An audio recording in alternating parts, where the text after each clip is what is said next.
Aku tidak akan diam lagi. Hari ini, Citra mengubah segalanya. Waktu seakan berhenti ketika tendangannya, yang menghantam dada Rian, membelah udara. Dari layar ponsel Rian yang jatuh ke lantai, video dari toilet perempuan berkelebat. Dan keheningan serta ketakutan yang menggerogoti hatiku selama 3 tahun meledak seketika bagaikan cahaya. Namun, sebelum semua ini terjadi, Citra hanyalah seorang gadis yang hidup bersembunyi di sudut yang sunyi. Di sebuah sekolah internasional swasta bergengsi di pinggiran Jakarta, Citra adalah seorang siswi Indonesia berusia 18 tahun. Salah satu dari sedikit murid yang masuk tanpa kewarganegaraan asing. Karena sifatnya yang introvert dan bahasa Inggrisnya yang terbata-bata, ia hampir dianggap tidak terlihat di kelas. Ketika diminta presentasi di kelas, Citra akan menjawab dengan gagap dalam bahasa Inggris. Tawa kecil terdengar dari belakang kelas, dan guru asal Inggris itu hanya menghela napas sebelum beralih ke siswa berikutnya. Bahu Citra semakin membungkuk. Ia ingin menyembunyikan dirinya lebih dalam di balik celana jeans usang dan hoodie longgarnya. Kelas itu dihuni oleh campuran siswa dari berbagai negara seperti Amerika, Inggris, Australia, dan Kanada, dan terutama kelompok penutur asli yang cenderung eksklusif dan angkuh. Di antara mereka, Citra dicap sebagai anak yang bahkan tidak bisa berbahasa Inggris dengan benar dan menjadi sasaran perlakuan remeh dan perundungan halus. "Kamu benar-benar mengerti apa yang aku katakan?" Ejak Rian, seorang siswa keturunan Amerika, sengaja berbicara dengan cepat. Sementara rambut pirangnya berkilau di bawah sinar matahari, Citra berjalan menyusuri koridor dengan kepala tertunduk, seolah-olah menjadi bayangan yang menempel di dinding. Namun, Citra memiliki rahasia yang tidak diketahui siapapun. Sejak sekolah dasar, ia telah belajar pencaksilat dari neneknya dan sudah memegang sabuk hitam tingkat 3. Neneknya adalah seorang atlet pencaksilat pada era 80-an, dan medali usang yang tergantung di dinding ruang tamu menjadi bukti kejayaannya. "Citra, pencaksilat adalah senjata untuk menjaga kesabaran dan harga diri," kata neneknya. Gerakan jurusnya menenangkan pusat hatimu. Setiap kali tangan keriput neneknya memperbaiki postur bahu Citra, ia merasakan kekuatan mengalir. Saat makan siang, Citra duduk sendirian di sudut kantin, memakan bekal nasi uduk yang dibawanya. Rian dan teman-temannya sering mengganggunya, mengejeknya karena selalu sendirian, menirukan aksen Inggrisnya, atau terkadang menyenggol nampan makannya saat lewat. "Bau apa ini? Unik sekali," kata mereka sambil tertawa cekikikan. Tawa mereka menusuk telinga Citra setajam jarum. Citra menahannya dalam diam. Ia memiliki tempat perlindungannya sendiri. Sepulang sekolah, ia akan berlatih jurus pencaksilat sendirian di salah satu sudut gimnasium untuk menenangkan pikirannya. 1 tendangan, 1 pukulan. Gerakannya presisi dan penuh kekuatan. Di tempat ini, dialah tokoh utamanya. "Jaga keseimbanganmu," suara neneknya terngiang di telinganya. Pencaksilat bukan untuk berkelahi, tapi untuk membela diri. Bayangan dirinya di cermin gimnasium berbeda dengan Citra di sekolah. Bahu tegap, tatapan mata yang tak goyah, dan yang terpenting, postur yang percaya diri. Citra berharap sosok di cermin itu adalah dirinya yang sebenarnya. Namun, begitu melangkah keluar dari gimnasium, ia kembali menjadi gadis pendiam yang menundukkan kepala. Suatu malam, setelah selesai berlatih silat, Citra pulang dan mendapati neneknya sedang membuka album foto tua. Di dalamnya ada foto-foto neneknya di masa muda. Dulu, perempuan yang belajar pencaksilat itu dianggap aneh. Suara neneknya terdengar berat oleh kenangan masa lalu. Banyak orang yang mencibir. "Perempuan kok main silat? Belajar urusan dapur saja." Tapi nenek tidak menyerah. Citra menatap lekat foto hitam putih neneknya. Tatapan mata perempuan muda di dalamnya sama persis dengan yang ia lihat di cermin gimnasium hari ini. "Nek, bagaimana nenek bisa seberani itu?" Suara Citra pelan, tetapi tulus. Neneknya tersenyum sambil mengelus kepala Citra. "Keberanian itu bukan berarti tidak punya rasa takut, nak. Keberanian adalah melakukan hal yang benar, meskipun kamu merasa takut." Citra tidak sepenuhnya memahami arti kata-kata itu. Ia hanya merasa terhibur oleh sentuhan hangat tangan neneknya dan memutuskan untuk diam-diam bertahan lagi esok hari. Namun, takdir terkadang mengalir ke arah yang tidak kita duga. Selasa sore, setelah kelas usai, dalam perjalanan menuju gimnasium, Citra melihat gerakan aneh di dekat toilet perempuan. Rian dan teman-temannya berkumpul di sana. Awalnya ia ingin berlalu begitu saja, tetapi gerak-gerik mereka yang mencurigakan membuatnya berhenti. Cepat, tidak ada yang lihat, terdengar suara bisikan Rian. Citra bersembunyi di sudut koridor dan mengamati. Salah satu teman Rian memegang sebuah alat kecil dan naik ke arah ventilasi di langit-langit toilet. Sebuah perangkat hitam kecil berkilau di bawah lampu neon. Kamera tersembunyi, seketika, jantung Citra berdebar kencang. Kira-kira Alia bakal kesini nggak hari ini? Yang kemarin kita rekam juga keren banget, kata siswa lain sambil tertawa. Citra membeku. Jelas sudah bahwa mereka memasang kamera tersembunyi di toilet siswi. Berbagai pikiran berkecamuk di kepalanya. Haruskah ia lari dan menghentikan mereka? Haruskah ia melapor ke guru? Atau haruskah ia pura-pura tidak tahu? Setelah mereka selesai dan pergi, Citra berdiri terpaku di tempat itu untuk waktu yang lama. Dadanya berdebar karena amarah, tetapi tubuhnya kaku karena takut. Ia tidak percaya diri bisa menjelaskan situasi ini dengan baik dalam bahasa Inggris, dan ia juga takut menghadapi siswa populer seperti Rian. Mereka dijuluki geng ekspat dan memiliki pengaruh yang cukup besar di sekolah. Beberapa saat kemudian, ia melihat Sarah, seorang siswi dari Australia, berjalan menuju toilet. Citra merasa harus mengatakan sesuatu, tetapi kata-kata yang sudah di ujung lidah akhirnya tidak keluar. Sarah masuk ke toilet tanpa mengetahui apa-apa, dan Citra hanya bisa melihat dari kejauhan. Malam itu, Citra tidak bisa tidur. Bantalnya basah oleh air mata. Mengapa ia tidak bisa mengatakan apa-apa? Mengapa ia hanya membeku dalam ketakutan? Kemana perginya ajaran pencaksilat yang diajarkan neneknya? Jaga keseimbanganmu, suara neneknya terus terngiang di kepalanya. Namun, kali ini sulit untuk menemukan pusat keseimbangan di hatinya. Keesokan harinya, Sarah tidak masuk sekolah. Begitu pula lusa. Pada hari ketiga, suasana tegang yang aneh menyelimuti kelas. Wali kelas masuk dengan ekspresi berat dan berkata, Sarah Smith telah pindah sekolah karena alasan pribadi. Semuanya harap fokus pada pelajaran. Di koridor, desas-desus rahasia menyebar. Seseorang mengatakan foto Sarah beredar di antara para siswa, bahwa ia berlari ke ruang kepala sekolah sambil menangis, dan bahwa orang tuanya meninggalkan sekolah dengan marah. Berbagai rumor tentang insiden itu beredar di sekolah, tetapi karena karakteristik sekolah internasional, ada suasana di mana sulit untuk membahas masalah seperti itu secara terbuka. Ada kekhawatiran bahwa jika masalah sekolah menyebar keluar, itu akan merusak reputasi sekolah. Sebaiknya kita diam saja, bisik seorang siswi kepada temannya. Itu akan lebih nyaman untuk semua orang. Sarah juga pasti akan baik-baik saja sekarang. Mendengar itu, Citra merasakan kuku-kukunya menancap di telapak tangannya. Ia tersiksa oleh pikiran, apakah keheningannya adalah bentuk keterlibatan lain, dan tidak bisa tidur setiap malam. Akhirnya, ia memberanikan diri untuk menceritakan situasinya kepada neneknya. Neneknya mendengarkan cerita Citra sampai selesai, lalu terdiam untuk waktu yang lama. Kemudian, ia meletakkan tangannya di bahu Citra dan berkata, hatimu tahu kapan harus diam dan kapan harus bersuara. Tatapan mata neneknya lembut, tetapi di dalamnya ada ketegasan. Pencak silat bukan sekadar teknik, tapi juga jiwa, keberanian untuk melakukan hal yang benar. Itulah kekuatan yang sesungguhnya. Citra merenungkan kata-kata neneknya sambil mengulangi gerakan jurus dalam kebingungannya. Satu tendangan, satu pukulan. Gerakannya sempurna, tetapi hatinya kehilangan keseimbangan. Ia tersiksa antara amarah dan rasa tidak berdaya. Seharusnya aku melakukan sesuatu. Aku bisa menolongnya. Kenapa aku hanya diam saja? Kata-kata penyesalan memenuhi kepalanya. Dan pada hari Kamis sore, takdir memberikan Citra kesempatan kedua.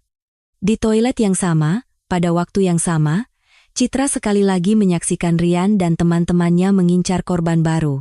Kali ini, mereka menargetkan Alia, seorang siswi keturunan Indonesia Amerika. Hari ini anak-anak bakal datang semua setelah kelas olahraga selesai, kata Rian sambil tersenyum. Pasti bakal heboh banget. Tangan Citra gemetar. Jantungnya berdebar kencang, tetapi kali ini, ada emosi lain yang lebih kuat. Kata-kata neneknya bergema di benaknya. Pencak silat mengajarkan kesabaran, Tapi bukan berarti diam di hadapan kejahatan. Tatapan mata Citra berubah. Kali ini berbeda. Ia telah memutuskan. Tidak akan ada lagi keheningan. Citra perlahan tapi tegas mendekati mereka. Rian sedang mengeluarkan ponselnya dan mengarahkannya ke Alia. Sebuah kamera kecil sudah terpasang di ventilasi. Hentikan. Suara Citra pelan. Tetapi tidak ada getaran di dalamnya. Rian dan teman-temannya berbalik dengan kaget, lalu tertawa terbahak-bahak. Cahaya lampu neon koridor menciptakan bayangan di wajah mereka. Wah, si cewek pendiam akhirnya bisa bicara juga. Suara Rian penuh dengan cemoohan. Citra menatap mereka tanpa goyah. Jantungnya berdebar kencang, tetapi napasnya stabil. Ia menjaga pusat keseimbangannya, seperti yang diajarkan neneknya. Turunkan kamera itu, dan yang itu, Citra menunjuk ke ventilasi. Copot sekarang juga. Rian melangkah maju mendekati Citra. Tingginya jauh di atas Citra, dan ia memiliki postur tubuh seorang atlet. Ia menatap Citra dengan ekspresi mengancam. Pergi dari sini, suaranya rendah dan mengancam. Pandangan Citra tertuju pada tangan Rian. Saat Rian mengangkat ponselnya lagi, tubuh Citra bergerak secepat kilat. Kemampuan pencaksilat yang telah diasahnya selama bertahun-tahun meledak secara naluriah. Di dalam kepalanya, ia mendengar suara neneknya, jaga pusatmu, atur napasmu. Citra melancarkan tendangan sabit yang kuat. Kakinya telak mengenai dada Rian, karena benturan yang tiba-tiba, Rian tidak sempat berteriak dan tubuhnya terlempar ke belakang. Ia menabrak dinding dan menjatuhkan ponselnya. Apa-apaan ini? Gila, teriak Jason, teman Rian. Belum selesai kalimatnya, teman-teman Rian yang lain serentak menyerbu ke arah Citra. Mata Citra berkilat. Momen yang telah ia latih ribuan kali dalam pencaksilat telah tiba. Citra merendahkan kuda-kudanya dan melancarkan serangkaian tendangan berputar. Waktu terasa melambat, tendangan pertama mengenai perut siswa berambut pirang, membuatnya tersungkur ke lantai sambil terengah-engah. Tendangan kedua tepat mengenai rahang siswa yang mendekat, membuatnya terhuyung ke belakang. Siswa terakhir maju sambil mengayunkan tinju, tetapi Citra sudah membaca gerakannya. Ia merunduk menghindari serangan, lalu melancarkan tendangan tepat ke arah lututnya. Ia kehilangan keseimbangan dan jatuh ke lantai. Dalam hitungan detik, koridor itu hanya menyisakan siswa-siswa yang tersungkur dan Citra yang berdiri tegak. Siswa-siswa yang berkumpul di sekitar menahan napas, menonton. Tidak ada yang bergerak. Seolah-olah waktu telah berhenti. Napas Citra terengah-engah, tetapi tatapannya tajam. Ia mengambil ponsel yang jatuh di lantai. Di layarnya terlihat beberapa file video, dan ia mulai menghapusnya satu persatu. Apa yang kamu lakukan, Erang Rian? Mencoba bangkit dari lantai. Citra mengatur napasnya dan berkata dengan tenang. Sudah cukup. Tatapannya tegas. Jangan lakukan ini lagi. Jangan ganggu siapapun. Ia mencabut kamera yang terpasang di ventilasi dan memasukkannya ke dalam sakunya. Lalu ia menjatuhkan ponsel itu di depan Rian. Di layar ponsel, muncul pesan, semua file telah dihapus. Dalam keheningan yang seolah menghentikan segalanya, ia dengan tenang berjalan menuju ruang kepala sekolah. Para siswa yang berkumpul di koridor menatapnya dengan mata terbelalak. Beberapa merekam adegan itu dengan ponsel mereka. Tapi Citra tidak peduli. Langkahnya mantap dan tidak goyah. Ini bukan sekadar perkelahian. Ini adalah tendangan pertamanya melawan kejahatan. Sesampainya di depan ruang kepala sekolah, Citra berhenti sejenak. Ia menarik napas dalam-dalam di depan pintu dan mengetuk. Mendengar suara masuk dari kepala sekolah, ia membuka pintu. Kepala sekolah sedang berdiri di dekat jendela, bersama wakil kepala sekolah dan guru konseling. Ekspresi mereka serius. Citra. Kepala sekolah menatapnya. Apakah kamu tahu apa yang baru saja terjadi di koridor? Citra merasa tegang sejenak. Tapi kali ini, ia memutuskan untuk tidak mundur. Ia perlahan tapi jelas menjelaskan segalanya. Tentang Rian dan teman-temannya yang memasang kamera tersembunyi, tentang Sarah yang menjadi korban, dan tentang Alia yang hampir menjadi target berikutnya. Setelah ia selesai menjelaskan, keheningan yang berat menyelimuti ruang kepala sekolah. Kepala sekolah menghela napas. Kami sudah memeriksa rekaman CCTV, katanya. Sejujurnya, tindakan kekerasan fisik yang kamu lakukan itu melanggar peraturan sekolah. Ia berhenti sejenak, lalu melanjutkan, "Tapi, kamu telah memperbaiki sesuatu yang luput dari perhatian kami. Terima kasih atas keberanianmu." Kepala sekolah berbicara dengan sungguh-sungguh. "Kamu telah melindungi siswa-siswa yang gagal kami lindungi." Wakil kepala sekolah mendekat dan meletakkan tangan di bahu Citra. Rian dan teman-temannya sudah dihubungi orang tuanya. Mereka akan dibawa ke komite disiplin karena pelanggaran peraturan yang serius. Citra merasakan air mata menggenang. Apakah ini perasaan lega? Atau apakah ini ketegangan yang menumpuk selama ini akhirnya mereda? "Beristirahatlah sejenak, lalu pulang. Besok kita bicara lagi. Kamu sudah bekerja keras hari ini," kata guru konseling sambil memberinya segelas air. Saat meninggalkan sekolah, langkah Citra terasa lebih ringan dari biasanya. Seolah-olah beban berat telah terangkat dari pundaknya. Dalam perjalanan pulang, sambil menatap langit senja, ia berpikir, inilah yang dimaksud nenek. Arti sebenarnya dari pencak silat. Keesokan paginya, ketika Citra tiba di sekolah, Alia sudah menunggunya di depan gerbang. Matanya merah dan bengkak, tetapi ia tersenyum. "Terima kasih," kata Alia. "Orang tuaku juga sangat berterima kasih atas kejadian kemarin." Mulai hari berikutnya, posisi Citra di sekolah berubah total. Dulu ia adalah siswa pendiam yang tidak menonjol, tetapi sekarang semua mata tertuju padanya. Setiap kali ia berjalan di koridor, suasana tiba-tiba menjadi hening, diikuti oleh bisik-bisik. "Itu dia, si gadis, pencak silat." Bisikan itu terdengar setiap kali ia lewat.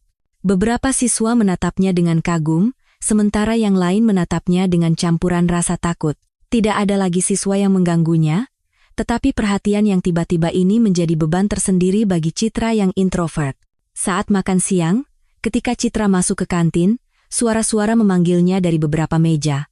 Terutama Alia, yang dengan antusias melambaikan tangan dan menawarinya tempat duduk. Citra tersenyum canggung dan berjalan ke meja Alia. "Sudah dengar gosip hari ini?" tanya Alia saat Citra meletakkan nampannya.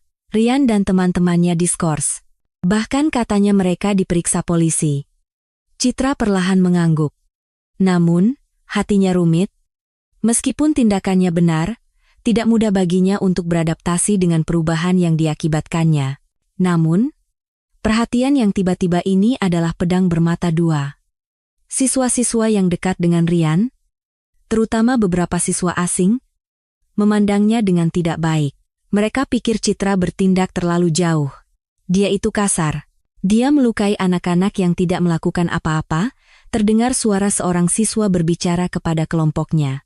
Sepulang sekolah, ketika Citra membuka lokernya, secari kertas kecil jatuh. Ia mengambilnya dan membacanya. Orang barbar yang menyelesaikan masalah dengan kekerasan. Hati Citra mencelos. Di media sosial, berbagai opini tentangnya meledak. Emma, ketua OSIS dari Inggris, memposting tulisan dukungan untuk keamanan di sekolah di halaman komunitas, tetapi kolom komentar dipenuhi dengan pendapat yang bertentangan. "Citra adalah pahlawan sekolah kita, kekerasan tidak bisa dibenarkan begitu saja. Seharusnya dia lapor ke guru. Kenapa orang Asia begitu keras?" Melihat videonya saja sudah merinding.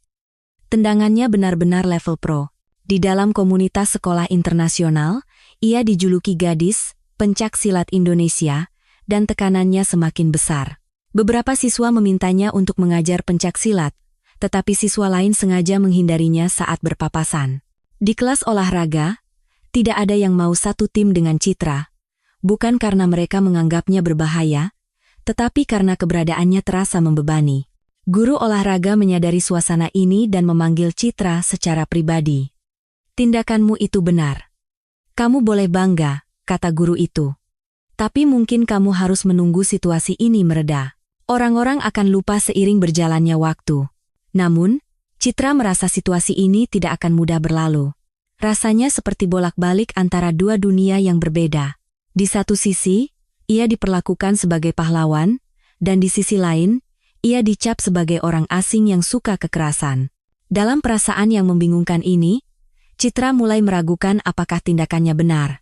Bahkan saat istirahat, ia tidak bisa lagi sendirian dengan tenang, dan saat berlatih jurus di gimnasium, ia merasakan ada mata yang mengawasinya.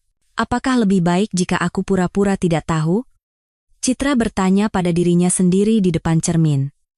Kalau begitu, tidak ada yang akan terluka. Sore itu, kepala sekolah memanggilnya ke kantor. Saat ia masuk, dua orang dewasa asing sudah duduk di sana. Citra. Mereka adalah wartawan dari media lokal, kata kepala sekolah. Mereka mendengar ceritamu dan ingin mewawancaraimu. Citra terkejut. Ceritanya telah menyebar keluar sekolah. Para wartawan tersenyum ramah dan mengajukan pertanyaan kepadanya. Apa yang membuatmu melakukan tindakan itu? Sejak kapan kamu belajar pencaksilat? Apa pendapatmu tentang perundungan di sekolah? Semakin banyak pertanyaan yang diajukan, Citra semakin merasa tertekan. Karena gugup, ia tidak bisa mengingat kosakata bahasa Inggris, dan sulit baginya untuk menjelaskan tindakannya. Akhirnya, kepala sekolah menghentikan wawancara. Sebaiknya kita cukupkan sampai di sini untuk hari ini. Citra juga butuh waktu. Pulang ke rumah, Citra benar-benar kelelahan. Ia menceritakan seluruh situasinya kepada neneknya. Perlakuan sebagai pahlawan di sekolah, tetapi pada saat yang sama, rasa takut dan kesepian yang ia rasakan, serta perhatian dari media. Nek, apakah aku salah? Seharusnya aku tidak melakukan apa-apa? Neneknya mendengarkan dengan tenang, lalu mengeluarkan album foto tua dan menunjukkannya padanya. Di dalamnya tertempel kliping koran dari tahun 1980, atlet pencaksilat wanita raih medali, atlet wanita guncang cabang olahraga yang didominasi pria. Judul-judul itu menarik perhatiannya. Saat nenek pertama kali belajar silat, banyak orang yang mengejek. Perempuan kok main silat? Bahkan di antara sesama atlet pun ada pandangan seperti itu. Suara neneknya lembut namun terasa kuat. Ia menunjuk sebuah artikel tertentu. Artikel itu memuat foto neneknya mengalahkan seorang atlet pria dalam sebuah pertandingan. Judulnya, Sikap Agresif Atlet Wanita Cederai Kehormatan Pencaksilat. Ketika artikel ini keluar, nenek juga sangat terguncang. Nenek berulang kali bertanya-tanya apakah yang nenek lakukan itu benar. Tapi coba pikirkan sekarang. Jika nenek menyerah saat itu, apakah kamu bisa ada di sini sekarang? Neneknya menggenggam erat tangan Citra. Terkadang, jalan yang benar adalah jalan yang paling sulit. Semua orang merasakan takut. Yang penting adalah jangan biarkan rasa takut itu membuatmu menyerah pada apa yang kamu yakini benar. Air mata menggenang di mata Citra. Kata-kata neneknya sangat menyentuh hatinya. Wajar jika kamu merasa goyah. Dalam pencaksilat pun, untuk menemukan keseimbangan, kamu harus goyah terlebih dahulu, kata neneknya sambil tersenyum. Neneknya menepuk ringan bahu Citra. Sekarang ada dua jalan di depanmu. Jalan untuk kembali diam dan menunggu keributan ini mereda. Dan jalan untuk melanjutkan perubahan yang telah kamu mulai. Pilihan manapun yang kamu ambil, itu adalah keputusanmu. Malam itu, untuk pertama kalinya setelah sekian lama, Citra tidur nyenyak. Dalam mimpinya, ia sedang melakukan jurus pencaksilat di lapangan sekolah. Di sekelilingnya, secara mengejutkan, ada siswa-siswa lain yang bergerak bersamanya. Pagi harinya, saat bangun dan melihat cermin, Citra berkata pada dirinya sendiri, "Aku tidak akan diam karena takut. Aku berjuang untuk melindungi." Ia telah mengambil keputusan. Ia tidak akan mundur lagi. Seperti neneknya, ia juga akan menciptakan jalannya sendiri. Keesokan paginya, Citra berangkat ke sekolah dengan tekad baru. Meskipun masih ada rasa cemas, kata-kata neneknya memberinya kekuatan. Dalam perjalanan ke sekolah, di bawah pohon rindang, Alia menunggunya. "Hai, jalan bareng, yuk," kata Alia sambil tersenyum. Keduanya mulai berjalan berdampingan. Awalnya ada keheningan yang canggung, tetapi perlahan-lahan percakapan dimulai. "Gimana kabarmu akhir-akhir ini?" tanya Alia hati-hati. Citra berpikir sejenak. Biasanya ia akan menjawab, "Baik-baik saja," dan selesai. Tapi hari ini, ia memilih jawaban yang berbeda. Sejujurnya, tidak mudah. Tidak nyaman menjadi pusat perhatian semua orang, dan kata-kata buruk dari beberapa siswa juga menyakitkan. Alia mengangguk dengan tatapan penuh pengertian. "Aku mengerti, tapi kamu benar-benar berani. Kalau bukan karena kamu, pasti akan ada lebih banyak korban." Sesampainya di sekolah, tidak seperti biasanya, beberapa siswa sudah berkumpul di depan gerbang. Saat Citra dan Alia mendekat, salah satu dari mereka maju ke depan. Itu adalah Yuki, siswa kelas 3 dari Jepang. Citra, berkat kamu, kami juga jadi berani, kata Yuki. Sebenarnya, aku juga mengalami hal serupa tahun lalu. Saat itu aku tidak punya keberanian untuk bicara. Mendengar pengakuan Yuki, siswa-siswa di sekitarnya satu persatu mulai berbagi pengalaman mereka. Seorang siswa dari Thailand, seorang siswa Tionghoa Kanada, bahkan siswa-siswa Indonesia yang biasanya pendiam. Mereka berbicara tentang berbagai bentuk perundungan dan diskriminasi yang mereka alami di sekolah. Citra tidak bisa menyembunyikan keterkejutannya. Ternyata bukan hanya dia. Banyak siswa yang diam-diam menderita. Aku ingin belajar cara melindungi diri, kata Yuki. Siswa-siswa lain mengangguk setuju. Saat makan siang, ketika Citra duduk di tempatnya yang biasa di sudut, selain Alia, beberapa siswa lain juga berkumpul di mejanya. Sebagian besar dari mereka adalah siswa yang pernah diganggu secara langsung maupun tidak langsung oleh Rian dan teman-temannya. Citra, bisakah kamu mengajari kami pencaksilat? Tanya Yuki di tengah percakapan. Setidaknya, kami ingin bisa membela diri.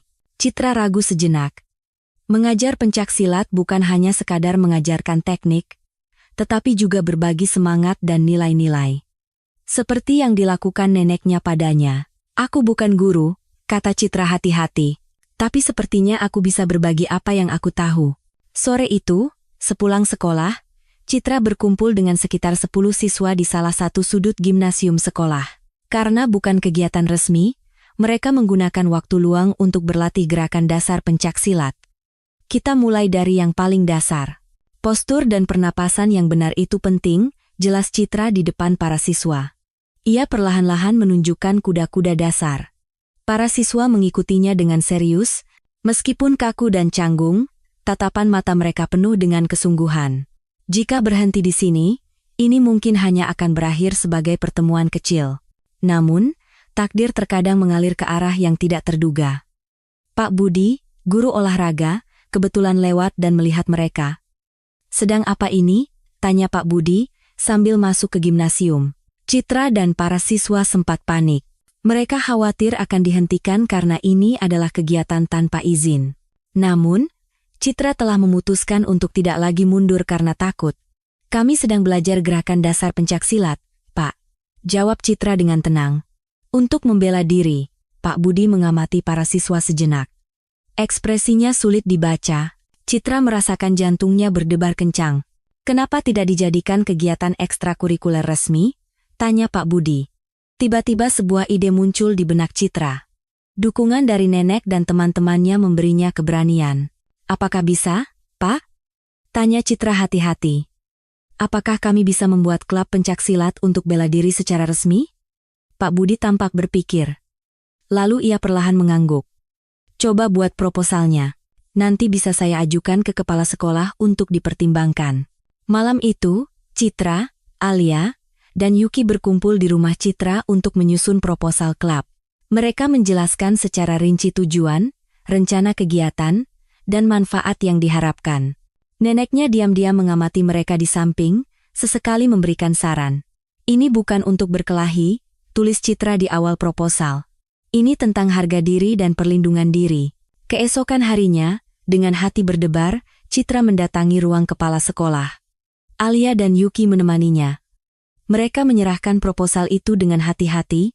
Kepala sekolah membacanya dengan saksama. Ekspresinya serius. Saya khawatir ada unsur kekerasan dalam kegiatan klub di sekolah, katanya. Bukan bela dirinya yang jadi masalah, tapi bisa menimbulkan kesalahpahaman. Citra menjawab dengan tenang. Pencaksilat bukanlah kekerasan. Ini adalah seni bela diri yang mengajarkan pengendalian diri dan rasa hormat. Yang ingin kami pelajari bukanlah cara menyerang, melainkan cara melindungi diri kami sendiri dan satu sama lain. Kepala sekolah terdiam, berpikir.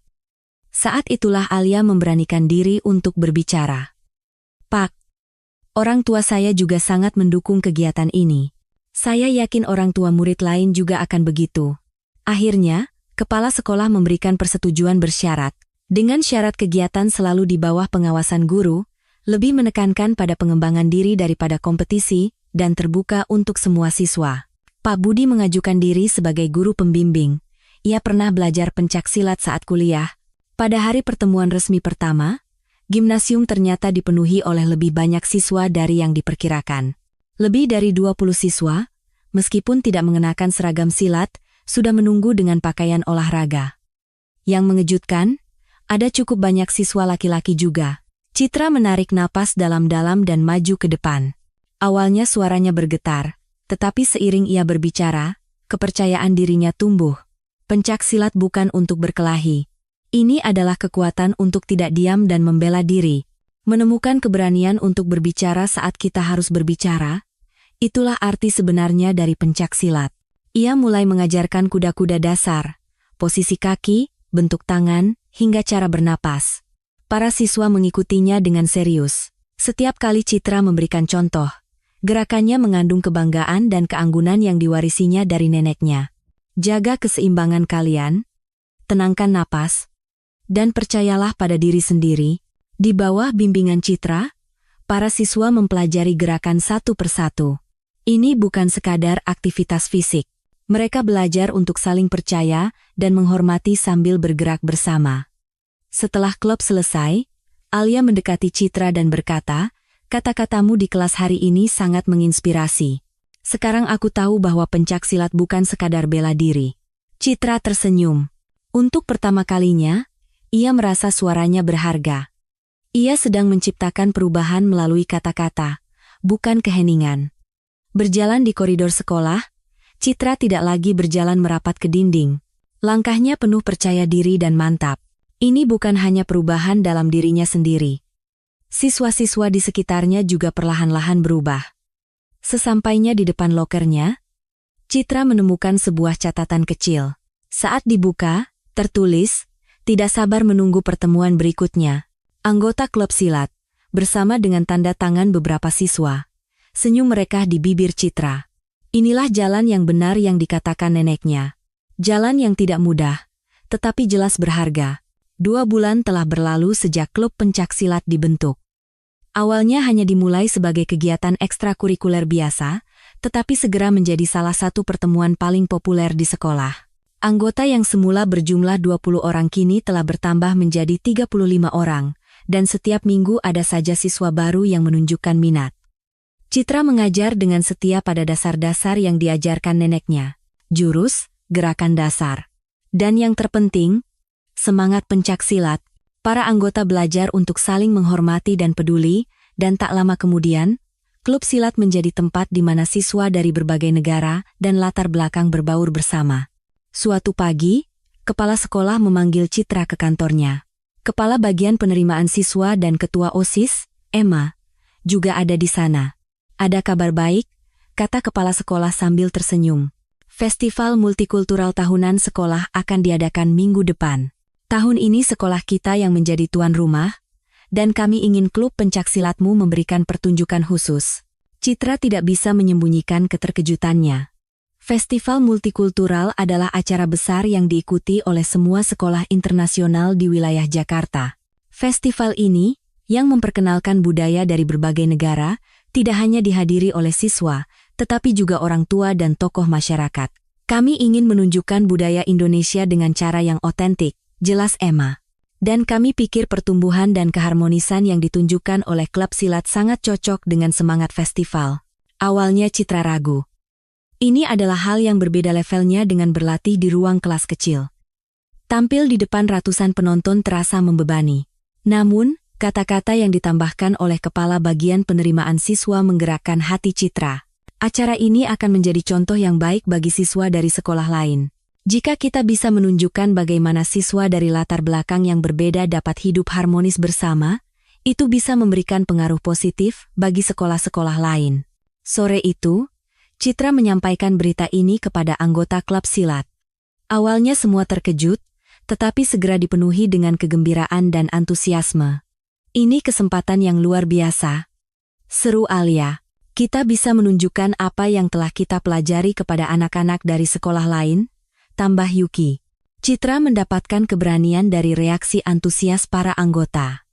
Mereka segera mulai merencanakan pertunjukan khusus. Dari jurus dasar hingga atraksi pemecahan papan yang spektakuler, Mereka memutuskan untuk menunjukkan keindahan dan kekuatan pencaksilat, seni bela diri tradisional Indonesia. Selama 2 minggu berikutnya, klub silat berlatih setiap hari sepulang sekolah. Gerakan yang awalnya canggung perlahan menjadi lebih alami, dan mereka lebih fokus pada keharmonisan gerakan kelompok daripada keterampilan individu. Yang penting bukanlah teknik yang sempurna, tetapi keharmonisan yang kita ciptakan bersama, tegas Citra saat latihan. Kita memanfaatkan kekuatan masing-masing sambil bergerak sebagai satu tim. Malam sebelum festival, Citra berlatih untuk terakhir kalinya bersama neneknya di halaman rumah. Di bawah sinar bulan, neneknya dengan cermat membimbing setiap gerakan Citra. "Jangan tegang," kata neneknya. "Tubuhmu sudah mengingatnya. Kosongkan pikiranmu dan ikuti alirannya." Citra menarik napas dalam-dalam. Beberapa bulan yang lalu, ia bahkan tidak bisa membayangkan acara publik seperti ini. Tapi dirinya yang sekarang berbeda. Ia bukan lagi gadis yang bersembunyi dalam keheningan. "Nek, terima kasih banyak," kata Citra dengan suara pelan. "Kalau bukan karena nenek, aku mungkin masih." Neneknya tersenyum lembut dan memotong kata-kata Citra. "Bukan, Nak. Ini semua berkat keberanianmu." Nenek hanya menunjukkan jalannya. Yang berjalan di jalan itu adalah dirimu sendiri. Pada hari festival, lapangan sekolah dipenuhi oleh siswa, orang tua, dan guru dari berbagai negara. Setiap stand memperkenalkan makanan dan budaya dari seluruh dunia. Di panggung utama, berbagai pertunjukan sedang berlangsung. Citra menunggu di belakang panggung bersama anggota klub silat. Semua mengenakan seragam silat putih, dengan tingkatan yang ditunjukkan oleh sabuk masing-masing. Dengan hati yang tegang, Citra mengamati penonton. Neneknya duduk di barisan depan, tersenyum dengan tenang. "Berikutnya adalah pertunjukan spesial dari klub pencaksilat sekolah kami." Suara pembawa acara terdengar.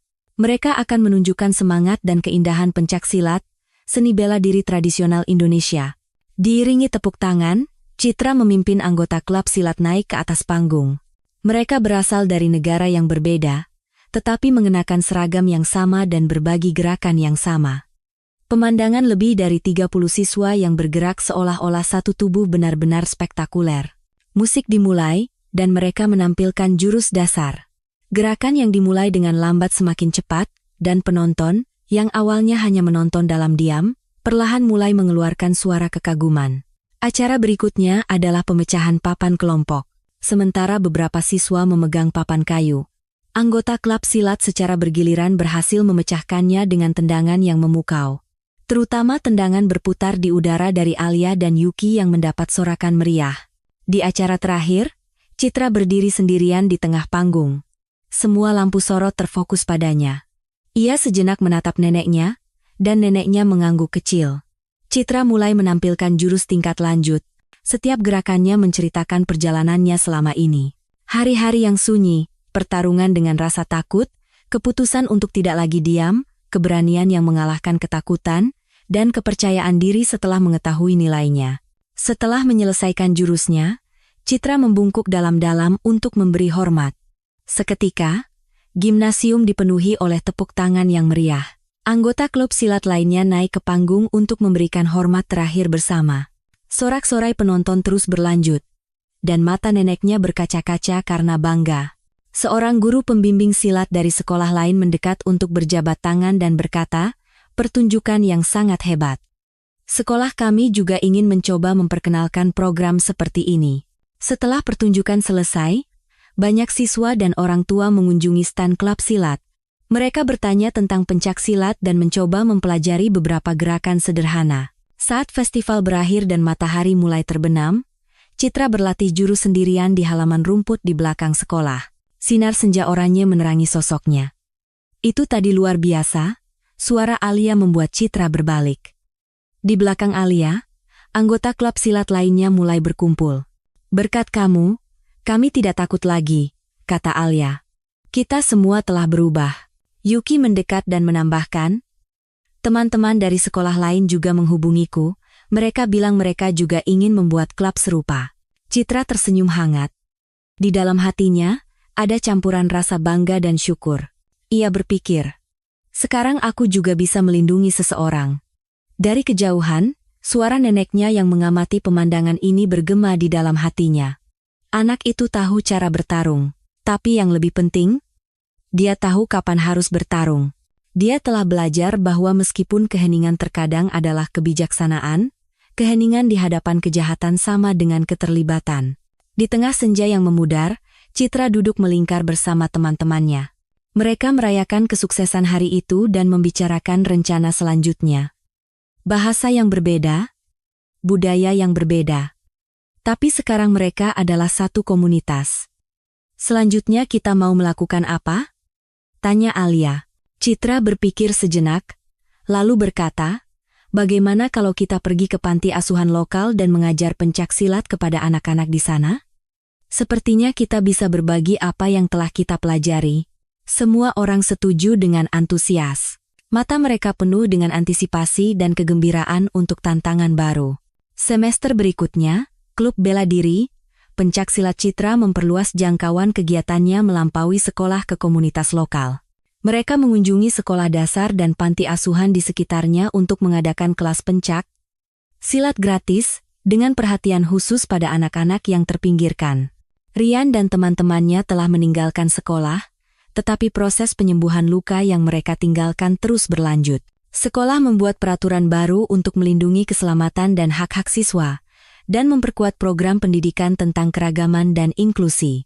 Suatu Sabtu sore, Citra sedang mengajar pencaksilat kepada anak-anak di sebuah panti asuhan. 15 anak berusia 8 hingga 12 tahun berkumpul di aula kecil. Di antara mereka, banyak anak dari keluarga orang tua tunggal, keluarga multikultural, dan keluarga dengan kesulitan ekonomi. Pencaksilat bukan tentang menjadi orang yang kuat, tapi tentang belajar cara melindungi diri sendiri, jelas Citra kepada anak-anak. Dan yang terpenting, belajar keberanian untuk tidak diam saat mengalami hal buruk. Anak-anak mendengarkan dengan serius. Salah satu dari mereka, Sumin yang berusia 7 tahun, mengangkat tangan. Kak, apakah aku juga bisa menjadi berani seperti kakak? Citra berlutut di depan Sumin dan menatap matanya. Tentu saja, keberanian itu sudah ada di dalam dirimu. Kita akan menemukannya bersama-sama. Setelah kelas hari itu selesai, kepala panti asuhan mendekati Citra. Citra, terima kasih banyak. Ini pertama kalinya saya melihat anak-anak seceria ini, kepercayaan diri mereka juga meningkat pesat. Citra merasa bangga. Beberapa bulan yang lalu, ia bahkan tidak bisa melindungi dirinya sendiri, tetapi sekarang ia berbagi keberanian dengan orang lain. Sementara itu, cerita Citra mulai dikenal lebih luas melalui media lokal. Banyak sekolah yang menghubungi untuk menanyakan tentang pengenalan program serupa, dan beberapa pemerintah daerah memutuskan untuk memasukkan pencaksilat dalam program pendidikan keselamatan remaja. Suatu hari, Citra menerima kontak yang tidak terduga. Itu adalah permintaan dari Dinas Pendidikan Jakarta untuk berpartisipasi sebagai mentor siswa dalam program pencegahan perundungan sekolah dan peningkatan harga diri. Benarkah? Citra tampak tidak percaya.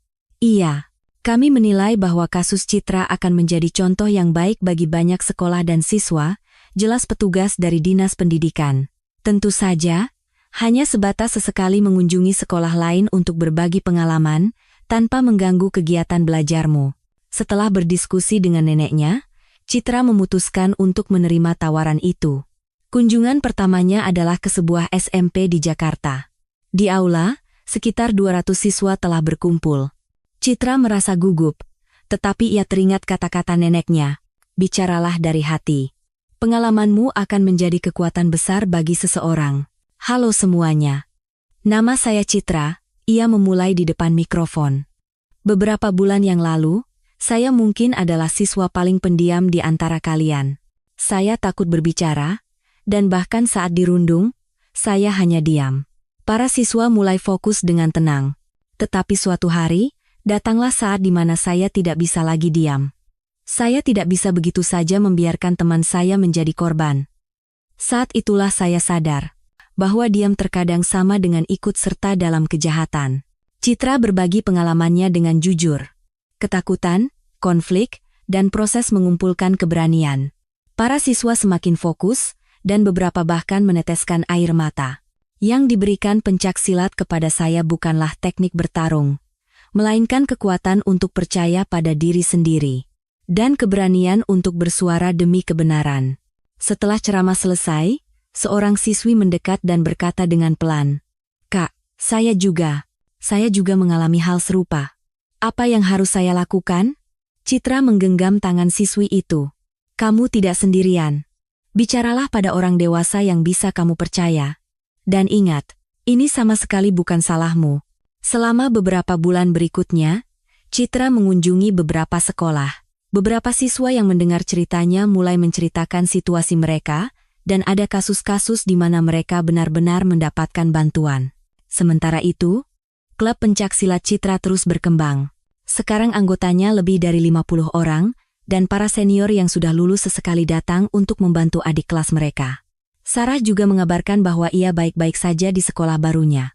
Saat kelas 3 SMA, Citra dihadapkan pada pilihan masuk universitas. Ia berencana untuk mengambil jurusan ganda di bidang kesejahteraan sosial dan pendidikan jasmani. "Saya ingin membagikan bantuan yang saya terima kepada orang lain," kata Citra saat wawancara masuk universitas. "Saya ingin berbagi semangat yang saya pelajari melalui pencaksilat dengan lebih banyak orang." Menjelang kelulusan, pada suatu hari di musim semi, Citra mengenakan medali emas di lehernya dari sebuah kejuaraan pencaksilat daerah. Di sana, tidak hanya ada neneknya, tetapi juga Alia, Yuki, anggota klub silat, anak-anak panti asuhan, dan banyak orang yang telah mendukungnya.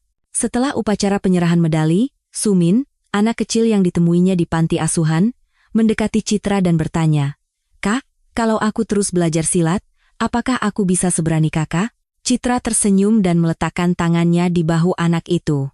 Gadis yang pernah terkurung dalam keheningan itu kini telah menjadi mentor yang memberikan keberanian dan harapan bagi orang lain.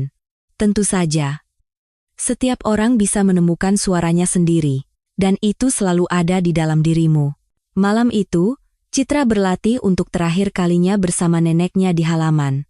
Sebentar lagi ia akan masuk universitas dan tidak bisa bersama setiap hari. "Nek, terima kasih banyak untuk selama ini," kata Citra. Neneknya mengelus kepala Citra dan berkata, "Sekarang saatnya kamu yang berperan sebagai nenek bagi seseorang. Bagikan apa yang telah kamu terima kepada orang lain." Di bawah sinar bulan, Citra menampilkan jurus terakhirnya. Setiap gerakannya mengandung seluruh perjalanan dari waktu yang telah lalu, dari ketakutan menjadi keberanian, dari keheningan menjadi suara, dari sendiri menjadi bersama. Beberapa tahun kemudian, Citra lulus dari universitas dan menjadi seorang konselor remaja sekaligus instruktur pencaksilat. Sanggar Silat Harapan yang ia kelola menjadi tempat berkumpulnya anak-anak dan remaja dari berbagai latar belakang. Korban perundungan sekolah, korban kekerasan dalam rumah tangga, hingga anak-anak yang kehilangan kepercayaan diri. Pencaksilat bukan untuk berkelahi, Citra masih memulai kelasnya dengan kata-kata yang sama. Ini untuk belajar melindungi diri dan keberanian untuk bersuara demi kebenaran. Di dinding sanggarnya, di samping medali neneknya, tergantung foto-foto baru. Foto teman-teman silat, anak-anak panti asuhan, dan banyak orang yang telah ia bantu. Suatu hari, seorang ibu datang ke sanggar bersama putrinya yang berusia 10 tahun. "Anak saya dirundung di sekolah. Apakah akan ada perubahan jika ia belajar pencaksilat?" Citra menatap anak itu. Dengan kepala tertunduk dan tanpa sepatah kata pun, ia bersembunyi di belakang ibunya, sangat mirip dengan dirinya di masa lalu. "Tentu saja," kata Citra dengan hangat, "tetapi hadiah sejati yang diberikan pencaksilat bukanlah teknik bertarung, melainkan keyakinan pada diri sendiri, dan keberanian untuk meminta bantuan saat dibutuhkan." Demikianlah perjalanan baru Citra dimulai. Gadis yang pernah terkurung dalam keheningan itu kini telah menjadi seorang guru yang memberikan keberanian dan harapan kepada banyak anak. Bayangan Citra di cermin gimnasium masih tampak tegar. Tapi sekarang, di belakang bayangan itu, berdiri banyak pejuang kecil yang mengikutinya. "Jaga keseimbanganmu, tenangkan napasmu, dan majulah." Ajaran neneknya kini diwariskan kepada generasi baru. Keberanian seorang gadis yang memecah keheningan perlahan-lahan membuat dunia menjadi tempat yang sedikit lebih baik.